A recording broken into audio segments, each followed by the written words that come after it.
Dekada ng problema sa bansa ang kahirapan. Maraming pamilya ang kulang sa pagkain, tirahan at edukasyon. At kabilang sa mga lubos na naapektuhan, mga bata. Wala man silang boses sa eleksyon, nais nilang iparating ang munting hiling sa mga susunod na lider. Narito po ang special report ni Darlene Cay.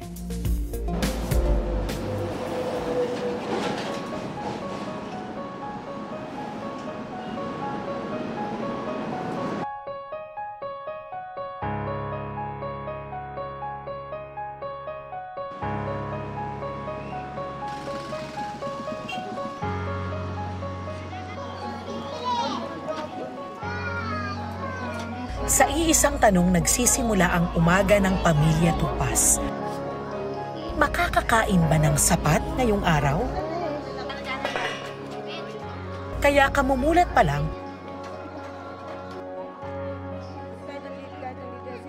diretso agad si Babylin sa pag-ayos ng panindang ukay sa bangketa sa Temporary Helping Complex sa Tondo, Maynila. Kung saan siya nagtitinda, doon na rin sila natutulog ng kanyang mga anak. Isa sa kanila si Quinay, 10 taong gulang. Jonalyn ang tunay niyang pangalan. Quinay ang palayaw. Ba't naging Quinay? Kasi po, queen daw ako. Pangsyam siya sa 11 magkakapatid. Pagtitinda ng ukay o lumang mga damit ang pangunahing ipinangbubuhay sa kanila ng kanyang ina. Kaya sa murang edad ay mulat na si Quinay sa realidad ng buhay nila. Nakakalungkot po. Dahil? Mahirap po kasi. Ano ba ibig sabihin muna ng mahirap? Maghihirap ka kung ano.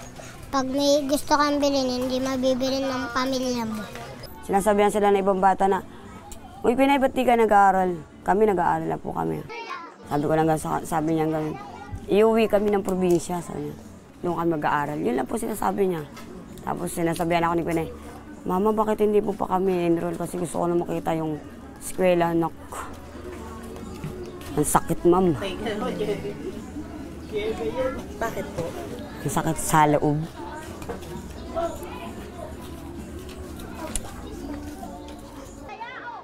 Hindi na pag-aaral ang lahat ng mga anak ni Babylin dahil kapos sila.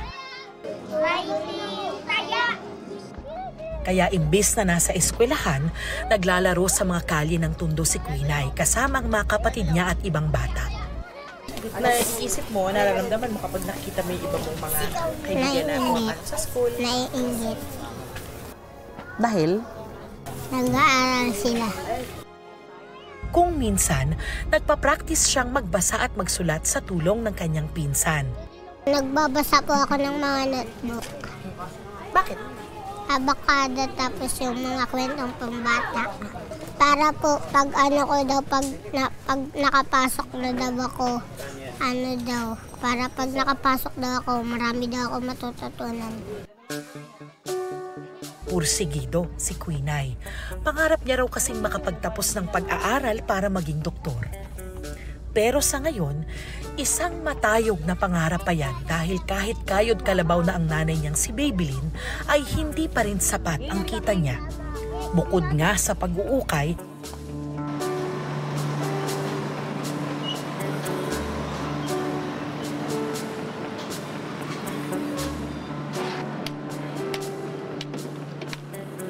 nangangalakal din si Babylin para sa dagdag kita. Sinusuyod niya raw ang mga basura sa kanilang lugar para maghanap ng pwedeng ibenta. Swerte na raw kung 3 beses sila makakakain sa isang araw. Umiinom na lang po kami ng tubig. Kapag? Ano, pag nagugutom. 100 piso lang daw kada araw ang budget ng pamilya Tupas para sa pagkain. Para magkasya yan sa 8 tao, pagpag ang kinakain nila. Kay Evelyn sila bumibili ng pagpag o pinagsama-samang tirang pagkain na itinatapo na ng samot-saring kainan. Hinuhugasan muna ni Evelyn ang pinaghalo-halong tirang fried chicken, burger patty, chicken nuggets at kung ano-ano pa. Sa kanya yan titimplahin at lulutuin. Wala pa may nagpunta dito. Sumakit yung tiyan ko dahil sa pagkain ko ng pagpag. adobong pagpag ang ulam nila ngayon. Ang isang order na tig 30 pesos, pagkakasyahin na nila sa tanghalian at hapunan. Bago ko naman sila pakainin yan, sinisigurado mo nang nahugasan siya ng maigi, tapos dadaan sa mainit. Lulutuin, kukulan na maigi. Hindi kakaiba ang kwento ni Quinay at kanyang pamilya. Halos 11 milyong kabataan sa bansa ang hindi nakakapag-aral base sa 2020 census ng Philippine Statistics Authority o PSA. Halos 3 milyon na lang daw ang mahirap, sabi ng gobyerno sa pinakahuli nilang datos noong 2023. Bumaba pa nga raw ang bilang kumpara sa nakaraang mga taon dahil sa mga iba't ibang programa ng gobyerno para tugunan ang gutom at kahirapan. Pero, base sa pinakahuling survey ng Social Weather Station o SWS, mahigit 17 milyong pamilya ang nagsasabing mahirap sila. Pinakamataas daw yan sa loob ng mahigit 20 taon. Isa sa mga tumutulong sa kanila ang Bless the Children Foundation, isang organisasyon sa Maynila. Sa mahigit 2 dekada raw nilang karanasan sa pagtulong, hindi nauubos ang mahihirap na pamilya rito sa Tondo at iba pang lugar sa Maynila. Marami pa rin gutom, no?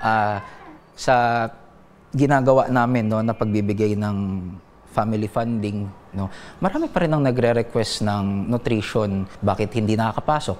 Gutom. Bakit hindi nakakapag-focus? Bakit hindi nakakabili ng mga pangailangan? Kasi inuuna yung pagkain.